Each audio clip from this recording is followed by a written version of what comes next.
À l'instar de la communauté internationale, le Bénin a célébré ce 8 mars la Journée internationale des droits des femmes. À Porto Novo, la ville capitale, le personnel féminin de la mairie a marqué cette célébration par une journée intitulée « Sensibilisation sur les nouvelles lois votées en faveur de la femme en République du Bénin ».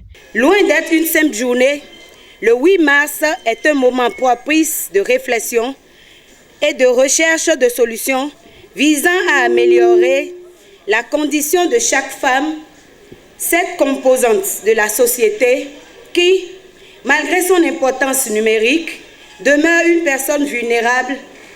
Pourtant, elle jouit aujourd'hui du principe d'égalité des sexes et peut donc se prévaloir des mêmes droits que l'homme dans la cité. Les dispositions à prendre pour qu'elle jouisse pleinement de ses droits lui sont reconnues et se mettent progressivement en place. J'en veux pour preuve les nouvelles lois votées dans notre pays en faveur de la femme. L'égalité des sexes aujourd'hui pour un avenir durable, c'est le thème retenu au plan international pour l'édition 2022 de la Journée internationale des droits des femmes. Il vise à démontrer le potentiel et les réalisations des femmes dans l'action et la résilience au changement climatique et reste toutefois un appel à la réflexion sur la manière de faire progresser l'autonomisation des femmes et de promouvoir le développement social, économique, durable et inclusif grâce à des approches transformatrices en matière de genre et à une participation accrue des femmes au rôle de leadership. Nous devrons donc, aux côtés des hommes, travailler à notre autonomisation et surtout prendre conscience de notre lourde responsabilité d'éducatrice de l'humanité pour vivre dans un environnement sain et garantir un meilleur avenir à notre progéniture. Et c'est à cette réflexion que je vous convie aujourd'hui pour ne pas compromettre les conditions d'existence des générations futures qui hériteront certainement les pratiques que nous leur aurons réservées.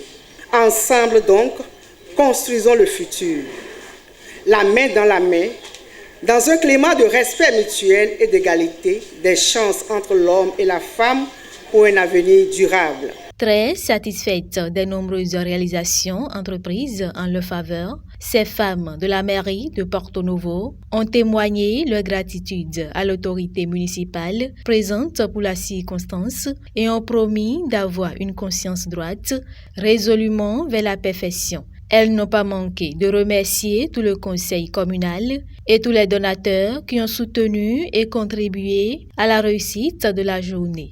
Chères collaboratrices, membres du personnel de la mairie de Porto Novo, comme vous devez vous en douter, nous nous inscrivons dans la dynamique de reconnaissance des valeurs du genre.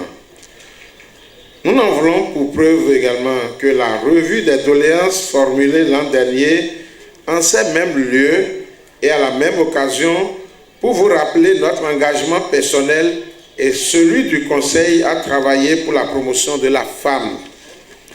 En effet, l'histoire retiendra que la gente féminine occupe 3 des 6 directions de la mairie de Porto Novo.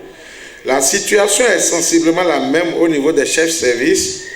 Ce qu'il faut observer à travers ces différents positionnements est que nous attachons du prix à la compétence et au mérite comme au respect du genre.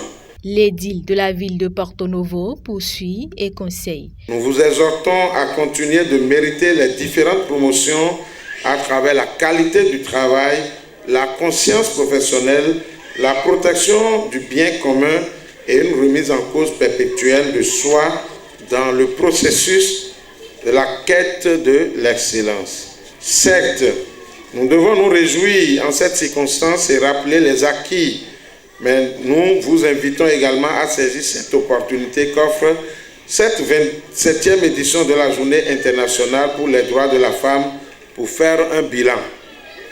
Nous vous invitons à des interrogations personnelles et sincères sur le niveau de collaboration, sur la stratégie requise pour l'améliorer afin qu'ensemble nous relevions les défis de l'heure pour une capitale rayonnante, digne de celle des temps modernes pour notre pays. Chalmaï Nyankoti n'a pas manqué d'inviter ses collaboratrices à donner peu de leçons afin de sauver ces vies qui en ont besoin pour survivre. Plusieurs panels portant sur le changement climatique, la protection et les droits de la femme ont enrichi cette journée qui s'est soldée par la remise de présents par la marraine à la mairie de Porto Novo.